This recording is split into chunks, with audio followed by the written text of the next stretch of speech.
Hey, what's up, guys? Here I am with Grandpa Kent, my Axial Pro. Last video, I did like a little preview and run of the 3530 Outrunner from Hobby Wing, and was it 10 BL80? I keep trying to wrap my head around that. I keep forgetting that. You hear 1080 for a decade, and just get used to that. Now you got to throw some letters in the middle of it. Anyway, my last run. Oh, hold on. Anyway, I had to cut that short for a second. My wife called me. We're gonna have pizza and hot wings tonight. Actually, keto friendly or carb free pizza. It's still really good. I usually eat very low carbs. Anyway, I digress. Let's see, where was I going with this? Oh, it's on the workbench. When me and my son was driving it the other day, I noticed it wasn't shifting back and forth between, regular tire speed and overdrive. And my servo horn, that has a little slide on it right there. They're plastic. It was starting to wallow out, and it was popping teeth. And what's funny is it made the servo go zit, zit, zit, zit, zit, every once in a while I was carrying it back into the house or my shop.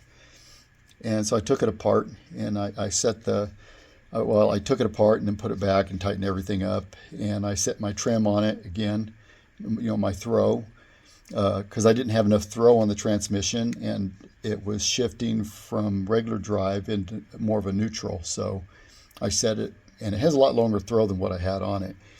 But these good micro servos, they're not 10 cents. So I'm trying to keep them.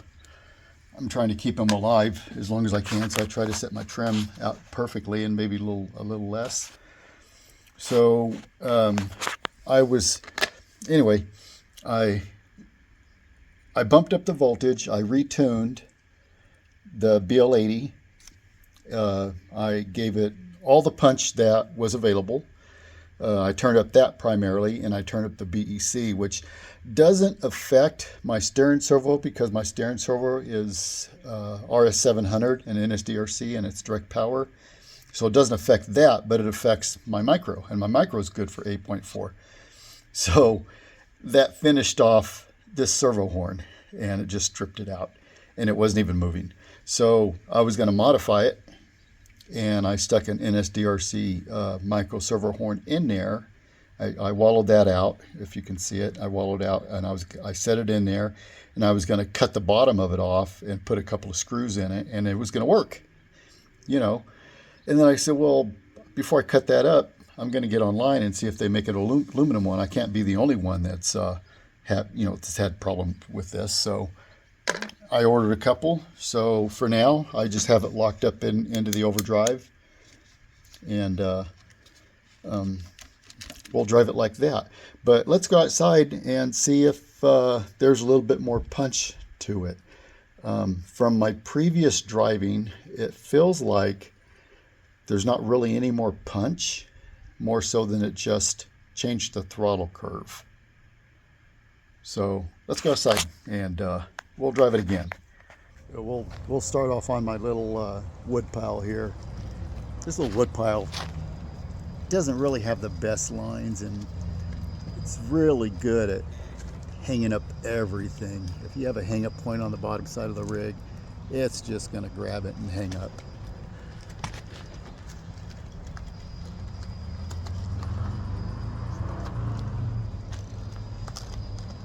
Of course, it could be my driving too.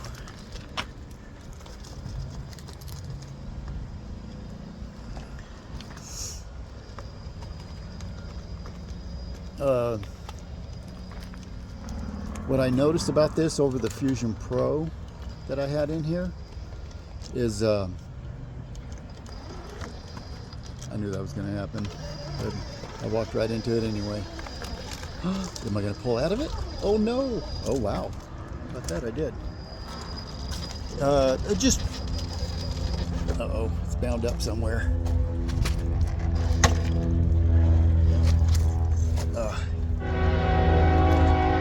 I just hit this line yesterday when I was out here just goofing off and just having fun. You know, sometimes you're out here, you're not filming. I literally just think my battery went dead. Let me swap batteries. Okay, got that battery switched over. Now I just had a brain fart what we were talking about. Oh, just RPMs. It just seems, going from a 2300 to a 2200 seems a lot more than what it actually is.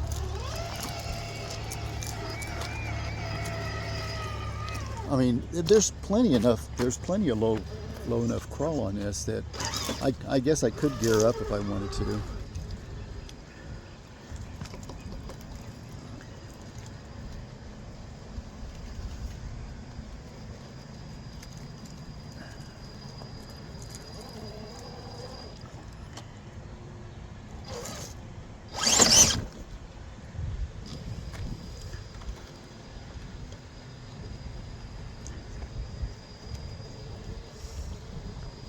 Like I said, I don't feel that the punch has gone up more so than just the throttle curve has changed.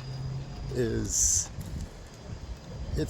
I don't know, it's different than like the FureTech, where you can bump both of them up separately. You can change your throttle curve and your punch.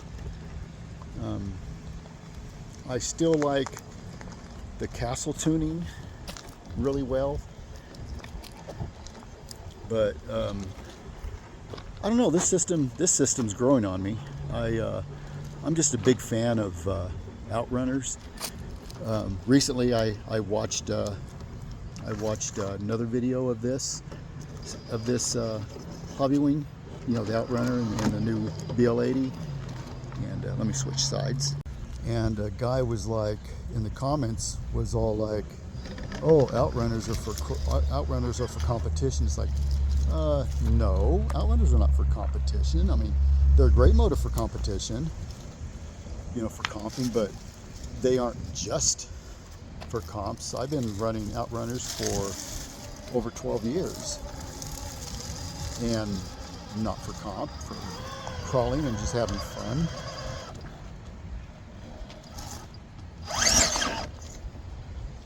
But yeah, you can run an Outrunner for anything.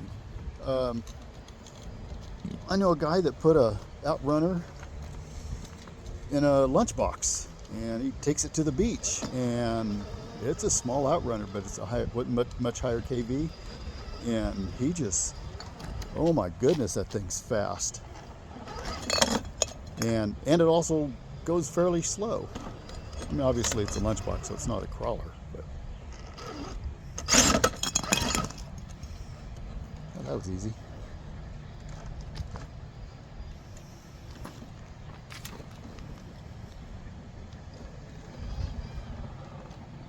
But I don't know, those who watched my last video and the one who's watching this, the couple of times I've punched it, I go, can you notice if there's more punch? I'm not noticing any more punch. It's more sensitive going backwards, but then I did turn it up from 50 to 100%.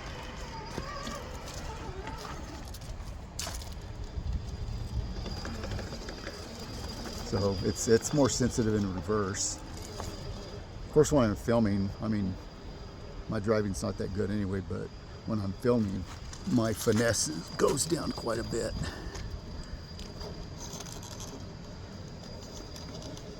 Hey, I got another question. I got a question for you guys who have pros. Have you ever did the portal conversion, and was it worth it?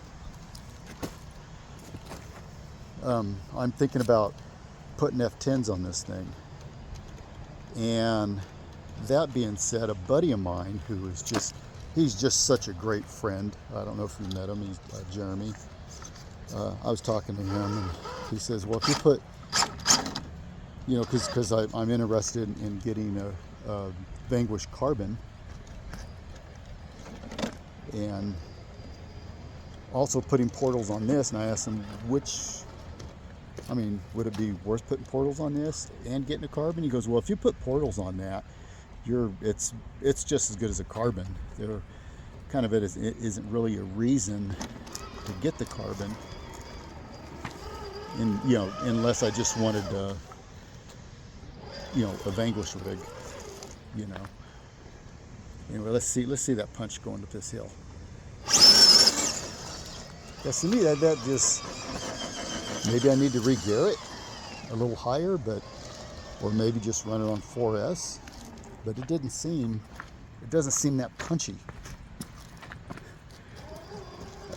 Just like my last video, do you guys think that's in the ESC, or do you think that's in the magnetics on the motor? Because it's quite a bit shorter than the customary 540 revolvers I run. But again, the sun is like glaring on my phone as I'm recording this. I can't really see what I'm recording, but I'm really liking this motor. I will put a V3 in here, you know, like a 2500 10 pole, and try that out. I have one in my shop, and if I like it better, then it'll stay. But I'll definitely find something for this, because I do like it. I do got to get another ESC for it when everybody starts ramping up, or when Hobbyroom starts ramping up on its production again. Anyway, I don't know how much longer this video is going to last.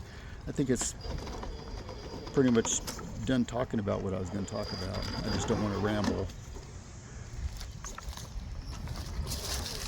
Oh man, that didn't want to turn right there. I think my other battery I had in it was getting low. I mean, I've been driving this thing every day for like the last 4 or 5 days on the same I got the saddles on, so both batteries on each side are 2200s. I just bumped my steering wheel. Anyway, you guys have a great Halloween. I don't know if I'll get this uploaded today. I should have it done, so it'll still be Halloween. If not, it'll be posted on Saturday. But anyway, bye for now. Leave comments, like the video, whatever else helps. I don't have any commercials, so it's not like I'm getting paid or anything, but it's still fun to chat with you guys. Anyway, God bless. Bye-bye.